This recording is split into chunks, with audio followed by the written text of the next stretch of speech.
Commission বলছে আমরা নিরপেক্ষ থাকার নির্দেশ দিচ্ছি। কমিশন নিজেই তো বিজেপি দলদাস। তো কমিশন নিজে আগাগোড়া এসআইআর পদ্ধতিটায় তারা নিরপেক্ষ রইলেন না, এখন তারা নিরপেক্ষতার পরামর্শ দিচ্ছেন। ওনারা দুদিনের ভোট ঘোষণা করেছেন, এই নিয়ে কোনো মন্তব্য করব না, এটা আমাদের শীর্ষ নেতৃত্ব দেখছেন। কিন্তু তৃণমূল কংগ্রেস সারা বছর উন্নয়ন এবং বাংলার মানুষের অধিকার রক্ষার যা কাজ করেন মমতা বন্দ্যোপাধ্যায় মাননীয় মুখ্যমন্ত্রীর নেতৃত্বে, আমরা একদিনেও তৈরি, ওদের যা ইচ্ছা আমরা তাতেই তৈরি। কারণ আমরা মানুষের সঙ্গে 12 মাস থাকি, শীত গ্রীষ্ম বর্ষা, বাংলায় মমতা বন্দ্যোপাধ্যায় সরকার ভরসা। তো সেই জায়গায় দাঁড়িয়ে আমরা প্রস্তুত। এবং আগের বার ওনারা বলেছিলেন 8 দফায় ভোট করিয়েছিল, 8 দফা করোনার মধ্যে। আমরা বারবার বলেছিলাম বিশেষভাবে শেষ 4 দফা করবেন না, একসঙ্গে মিলিয়ে দিন, করোনা ছড়াবে। শোনেনি, বিজেপি হচ্ছে না 8 দফায় চাই, হেরেছে। তো এবার 2 দফায়, 8 দফায় করিয়েছিল 77, সেটা অবশ্য কমে গেছে, যাই হোক 8 দফায় কমিয়েছিল 77, এবার 2 দফায় সেটাও কমে 27-এ দাঁড়াবে, তো হয়ে গেল। না, জ্ঞানেশ কুমার বলছে আমাদের কাছে সমস্ত দলে দফা বলেছে। আমি এই নিয়ে কোনো মন্তব্য করবো না, এটা আমাদের সর্বভারতীয় নেতৃত্ব দেখছেন, আমি এই নিয়ে কোনো মন্তব্য করবো না। কমিশন বলছে যে রাজ্যে এসেছিলেন এবং অফিসাররা কে কি করেছেন সে অনুযায়ী অফিসারদের একটা তালিকা তৈরি হয়েছে এবং পদক্ষেপ করা হবে, নিরপেক্ষতার বিষয়। দেখুন, আমরা প্রথম মনে করি যে জ্ঞানেশ কুমার তিনি নিজে নিরপেক্ষ নন, ফলে তিনি যেভাবে বাংলার মানুষের ভোটারের অধিকার, ভোটিং এর অধিকার, নাগরিকত্বের অধিকার তিনি যেভাবে বিপদে ফেলেছেন মানুষকে, তার জন্য মুখ্যমন্ত্রীকে শুধু আন্দোলন করতে হয়নি, সুপ্রিম কোর্টের প্রধান বিচারপতির এজলাসে নিজে দাঁড়িয়ে সওয়াল করতে হয়েছে। তো ফলে এই নিরপেক্ষতা ব্যবস্থা হুমকি, আমরা এগুলো, জ্ঞানেশ কুমার নিজে পক্ষপাত দুষ্ট আচরণ করেছেন। আমাদের পরিষ্কার কথা, আপনারা নিরপেক্ষ থাকুন নির্বাচন কমিশন, আর আমরা মানুষের সঙ্গে সারা বছর থাকি। বিজেপি বাংলার বকেয়া দেয় না, আর্থিক বৈষম্য, 100 দিনের টাকা দেয় না, জল জীবন মিশনের টাকা দেয় না, আবাসের টাকা দেয় না, 1,96,000 কোটি টাকা দেয় না, বাংলাকে অপমান করে, বাংলার মনীষীদের অপমান করে, বাংলা বললে পিটিয়ে মারে, বাংলা বললে বাংলাদেশে পাঠিয়ে দেয়, মানুষকে হয়রানির লাইনে দাঁড় করিয়ে দেয়, মৃত্যুর মিছিল, আত্মহত্যা, প্যানিকে, অসুস্থতা এবং মৃত্যু। সেই বিজেপির সঙ্গে বাংলার মানুষের কোনো সম্পর্ক নেই। আগাগোড়া একটা বঙ্গ বিরোধী পার্টি, বাংলা বিরোধী পার্টি। ফলে আমরা নির্বাচন কমিশন বিজেপির হয়ে অনেক ব্যাট করেছে, আপনারা নিরপেক্ষ থাকুন, বাংলার মানুষের উপর ছাড়ুন। 250-এর বেশি আসন নিয়ে তৃণমূল কংগ্রেস ফিরছে, মমতা বন্দ্যোপাধ্যায় আবার চতুর্থবারের জন্য মুখ্যমন্ত্রী হিসেবে আসছে। জ্ঞানেশ কুমার বলছে 2021 সালে আধিকারিকদের অধীনে নির্বাচন হয়, হিংসা হয়েছিল, সেই ঘটনার নামে তালিকা নেওয়া হয়েছে, প্রয়োজনে আইনি ব্যবস্থা নেওয়া। যা ইচ্ছা করুন, ওনার বিরুদ্ধেই তো সবের আপত্তি আছে, ওনার বিরুদ্ধে জনগণ ব্যবস্থা নেবে, ভোটেই সেটা বুঝতে পারবে। মানুষের রায়টা দেখলেই বুঝতে পারবেন যে এই বিজেপি, জ্ঞানেশ কুমার, এদের বিরুদ্ধে বাংলার মানুষের যে প্রতিবাদ, অধিকার রক্ষার লড়াই কাকে বলে, সেটা ভোটের রেজাল্ট বেরোলে দেখতে পাবে। 60 লক্ষ মানুষ এখন অ্যাডজুডিকেশন প্রসেসে রয়েছে। দেখুন, উনি একটা মুখে কথা বলেছেন, আমাদের পরিষ্কার বক্তব্য, মাননীয় মমতা বন্দ্যোপাধ্যায় মাননীয় মুখ্যমন্ত্রী, আর এদিকে হচ্ছে আমাদের সেনাপতি অভিষেক বন্দ্যোপাধ্যায় আর গোটা তৃণমূল কংগ্রেস পরিবার, আমাদের পরিষ্কার বক্তব্য হচ্ছে একজনও বৈধ ভোটারকে বাদ দিয়ে ভোট হবে না। তো উনি তো একটা কথা বললেন, দেখলাম যে বাংলায় ওই বিচার ব্যবস্থার তত্ত্বাবধানে এগুলো চলছে। তো সুতরাং আশা করি কোনো বৈধ ভোটার, একজনও বৈধ ভোটারকে যেন বাদ না রাখা হয়। আমাদের শুভেন্দু অধিকারী তিনি বলছেন নন্দীগ্রামে তো আমি আছি, বিজেপি বললে আরো একটা আসন লড়তে পারি। দেখুন, এগুলো সব ওনাদের মায়ার খেলা। এখন দিনের শেষে বিজেপি হারছে, সিপিএম শূন্য পার করবে না, এবং 250-র বেশি আসন নিয়ে মমতা বন্দ্যোপাধ্যায় আবার মুখ্যমন্ত্রী হিসেবে ফিরে আসছেন। এই গোটা পরিস্থিতিতে দিশাহীন, অবসাদগ্রস্ত বিজেপি, তারা সব নানা ধরনের কথাবার্তা বলবে, এগুলোর কোনো রাজনৈতিক ইম্প্যাক্ট, গুরুত্ব নেই। আর নন্দীগ্রাম থেকে এবার ঘাসের উপর জোড়া ফুল চিহ্নের প্রতীকের প্রার্থী জিতে আসবেন।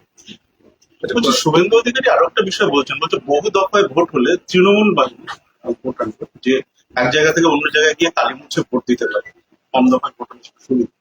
আমি একটা কথা বলি, এই যে শুভেন্দু অধিকারী বলছেন বহু দফায় ভোট হলে তৃণমূলের সুবিধা ইত্যাদি ইত্যাদি কয়েকটা কথা বললেন। 21 সালে তো ওনারাই জোর করে 8 দফায় ভোট করিয়েছিলেন। উনি তো তখন বিজেপিতে, তখন উনি কি বলেছিলেন সেই বিবৃতিগুলো একবার দেখুন। তখন উনি বলেছিলেন যত বেশি দফায় ভোট, 8 দফায় ভোট, কেন্দ্রীয় বাহিনী দিয়ে ঘিরে দেবো, আবকি বার 200 পার। শুনেছিলাম তো। কথা পাল্টাচ্ছেন কেন? কথা পাল্টাচ্ছেন কেন? আপনি তো 20 সালে নভেম্বর মাসে তৃণমূল ছেড়ে চলে গেছিলেন বিজেপিতে। আপনারাই তো জোর করে করোনার মধ্যে বাংলার মানুষকে বিপদে ফেলে 8 দফায় ভোট করিয়ে করোনা ছড়িয়েছেন। তখন যুক্তি দিচ্ছিলেন 8 দফায় হলে আপনাদের কি কি সুবিধা আর তৃণমূলের কি কি অসুবিধা। গোহারা হারার পর এখন আবার উল্টো যুক্তি দিতে এসেছে। এই ফলে সম্পূর্ণ দ্বিচারিতা, গিরগিটির রাজনীতি হচ্ছে। বিরোধীরা এই 2 দফায় চাইছে, বহু দফায় না আছে, এতে কি বিরোধীরা কিছুই চাইছে না। নাচতে না জানলে উঠোন বাঁকা, একটা বাঁকা উঠোন খুঁজে বেড়াচ্ছে। ওরা ওরা আপনি যাই দেবেন তাতেই ওদের এই আসল কথা, বেসিক কথা, বাংলার মানুষের সঙ্গে আত্মিক সম্পর্ক, সেইটা বিরোধীদের নেই। শীত গ্রীষ্ম বর্ষা মমতা ব্যানার্জি ভরসা, শীত গ্রীষ্ম বর্ষা তৃণমূল কংগ্রেসের সরকার ভরসা। মানুষের জীবনে সুখে দুঃখে তৃণমূল কংগ্রেস পাশে থাকে। এবার এই যে ফর্ম ফিল আপ, এই যে লাইন হয়রানি, বাড়িতে মানুষেরা ফর্ম ফিল আপ করতে হবে, এটা কোথায় পাবো? তৃণমূল কংগ্রেস কর্মীদেরই সবাই পেয়েছেন। ডাকলে পেয়েছেন, পাড়ায় পেয়েছেন, ক্যাম্পে পেয়েছেন, লাইনে দাঁড়ালে একটু জল একটু বিস্কুট নিয়ে তৃণমূল কংগ্রেস কর্মীদের পেয়েছেন। আর কাকে পেয়েছেন? মুখ্যমন্ত্রী ঘোষণা করেছেন ইমাম মুয়াজ্জেম পুরোহিতদের জন্য বৃদ্ধি এবং বিয়ের কথাটা। শুভেন্দু অধিকারী বলছেন এটা একটা জোক। আজব কথা। একটা অফিস একটু ঘোষণা তো ওদের এত লাগছে কেন? মাননীয় মুখ্যমন্ত্রী মমতা বন্দ্যোপাধ্যায় 2টি ঘোষণা করেছেন, একটি ইয়েদের আর ওদিকে যারা মানে পূজারি, ইমাম মুয়াজ্জেম তাদের, অন্যদিকে হচ্ছে সরকারি কর্মচারী বা পেনশনভোগী বা যারা আছেন। তো ওদের এত লাগছে কেন? ওদের তো খুশি হওয়া উচিত। তো তাহলে ওদের এত ব্যথা হচ্ছে কেন? তো দেবেন, কিন্তু বুঝতে হবে তারপরে দেওয়াটা ভেবেই রেখেছিলেন, আজকে উনি ঘোষণা করেছেন। কেন্দ্রীয় সরকারের এত টাকা বাকি, বাংলাকে তার বকেয়া দেয় না কেন্দ্রীয় সরকার। 1,96,000 কোটি টাকা ছাড়িয়ে গেছে। 100 দিনের টাকা দেয়, জল জীবন মিশনের টাকা দেয়, আবাসের টাকা দেয়। মমতা বন্দ্যোপাধ্যায় সামাজিক সুরক্ষায় গরিব মানুষ, সাধারণ মানুষকে সুরক্ষিত রেখে তারপর তার সাধ্যমতো যতটা পেরেছেন তিনি দিয়েছেন। তাতে ওদের এত অসুবিধাটা কোথায় হচ্ছে? তো মানুষ পেয়েছেন তো, তাহলে আপনাদের ব্যথাটা কোথায়? না পেলে ব্যথা, পেলে ব্যথা। ওই কি একটা গান আছে না শুভেন্দুদের, বিজেপির নেতাদের, ওইটাই যে তোদের কোন কোন জায়গা ব্যথা। বলছি বিজেপি আজকে নির্বাচন কমিশন একটা অভিযোগ করেছে, তারা বলছে কলকাতা পুলিশ নাকি কেন্দ্রীয় বাহিনীকে যে অপব্যবহার করছে। এটা তো ওদের গাল গল্প। কলকাতা পুলিশ সুষ্ঠুভাবে কাজ করছে, অপব্যবহার কেন করবে? কেন্দ্রীয় বাহিনীকে ব্যবহার করা দরকারই বা পড়লো কোথায়? ব্যবহারের দরকারই পড়লো না তো অপব্যবহার। যারা অভিযোগ করছে তাদের চারপাশেই দেহরক্ষী হিসেবে এতগুলো কেন্দ্রীয় বাহিনী বলে অপব্যবহার তো ওইখানে হয়ে যাচ্ছে। কলকাতা পুলিশ আর কি অপব্যবহার করবে?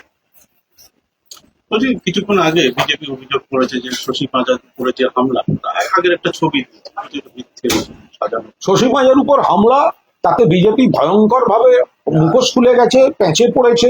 মহিলা মন্ত্রী এবং অজিত পাঁজার বাড়ি, যারা হামলা করেছে ওই অসভ্যগুলো জানে না 250 নম্বর চিত্তরঞ্জন অ্যাভিনিউ এর রাজনৈতিক তাৎপর্যটা। বাংলার সঙ্গে যোগাযোগ থাকলে, বাংলার রাজনীতির সঙ্গে যোগাযোগ থাকলে, কলকাতার সঙ্গে যোগাযোগ থাকলে সবাই সেটা বুঝতো। উত্তর কলকাতার একটা জায়গা 250 নম্বর, অজিত কুমার পাঁজার বাড়ি, ডক্টর রঞ্জিত পাঁজার স্মৃতি বিজড়িত। ডক্টর শশী পাঁজা মাননীয় মুখ্যমন্ত্রী মমতা বন্দ্যোপাধ্যায়ের ক্যাবিনেটের একজন মহিলা মন্ত্রী, তার বাড়িতে ওইভাবে হামলা করেছে। শ্রী শ্রী রামকৃষ্ণ দেবের ছবিটা তার কাঁচ টুকরো টুকরো করে দিয়েছে। এত বড় বড় সবাই দেখেছে, সেটা প্যাঁচে পড়ে গেছে। এখন কোনোভাবে যা তা বলে একটা কিছু নাটক ফেলে যারা ব্রিগেডে পৌঁছে গেছিল বলে ফেসবুক পোস্ট করে দিয়েছিল, তারা এখন হসপিটালে শুয়ে পোস্ট দিচ্ছে যে আমরা আহত, আমরা পড়ে আছি বিজেপি, আর ব্রিগেডে পৌঁছে ছবিটাকে ডিলিট করছে। এই তো নাটক। ব্রিগেডে পৌঁছে ছবি ডিলিট করেছে, ঘটনাস্থলেই নেই, পরে সামলাতে গিয়ে ওখানে শুয়ে নাটক করতে গেছে। Thank you. বলছি মুখ্যমন্ত্রীর এই ঘোষণা এটা কি চাপের মুখে শেষ মুহূর্তে ঘোষণা? কোনো চাপের নয়। তাদের কি মনে হয় কোনো চাপের? অত্যন্ত মানে ঠান্ডা মাথায় ঠিক যখন ঘোষণা করার তিনি তখনই ঘোষণা করেছেন, কোনো চাপের মুখে নয়। মমতা ব্যানার্জিকে চাপ ফাপ এই শব্দগুলো দিয়ে বলে কোনো লাভ নেই। কিন্তু যাদের জন্য এই নিয়ে ঘোষণা করলেন, সেই নিয়ে মঞ্চ থেকেই আজকে বলা হয়েছে যে 13ই মার্চ ওনাদের যে ধর্মঘট ছিল, সেই ধর্মঘট থেকে মুখ্যমন্ত্রী ভয় পেয়ে গিয়ে তড়িঘড়ি এটা ঘোষণা। ওটা আপনাদের চ্যানেলে আপনারা বড় করে দেখান। যারা সেদিনকে সরকারি অফিসগুলোতে গেছেন, রাস্তা দিয়ে চলাফেরা করেছেন, তারা জানেন ধর্মঘটের কোথাও কোনো প্রভাব পড়েনি। ফলে ধর্মঘট, চাপ, এইসব কথাগুলো বলে কোনো লাভ নেই। এই যারা বলছেন যে কথাগুলো বলছেন, তাদের নাকি অমুক, তাদের আন্দোলন, তাদের ওই নির্লজ্জদেরকে বলুন যে বাংলাকে যখন কেন্দ্রীয় সরকার টাকা দেয় না, তখন তো একবারও মুখ থেকে বেরোলো না যে কেন্দ্রীয় সরকার বাংলার বকেয়া টাকাটা দিয়ে দাও, তাহলে মুখ্যমন্ত্রীর হয়তো আমাদের দিতে সুবিধা হবে। সেটা তো বলেনি। বিজেপির দালালি করে গেছে সব সিপিএম এর, এগুলো সব বিজেপির বি টিম আর বিজেপি, এরা এখন মুখ্যমন্ত্রী দিয়েছেন, তাতেও দুঃখ। আরে মানুষ খুশি হচ্ছেন, কেন্দ্র থেকে টাকা বন্ধ করে রেখেছি, মানুষের ক্ষোভ নিয়ে রাজনীতি করতে চাইছি, কিন্তু এই মুখ্যমন্ত্রী তো তারপরেও আমাদের কোনো চক্রান্তকে সফল হতে দিচ্ছেন না। কেন্দ্রের টাকা বন্ধ, তার মধ্যেও উনি আবার সাধ্যমতো দিচ্ছেন। সেই জন্য গায়ে এখন ওদের বান্নল লাগাতে হচ্ছে, গা জ্বলছে। ওরা মানুষকে পাইয়ে দেওয়ার জন্য আন্দোলন করছে না, ওরা না পাওয়ার ক্ষোভ নিয়ে সরকার বিরোধী আন্দোলন করছে। কোন কোন জায়গাটা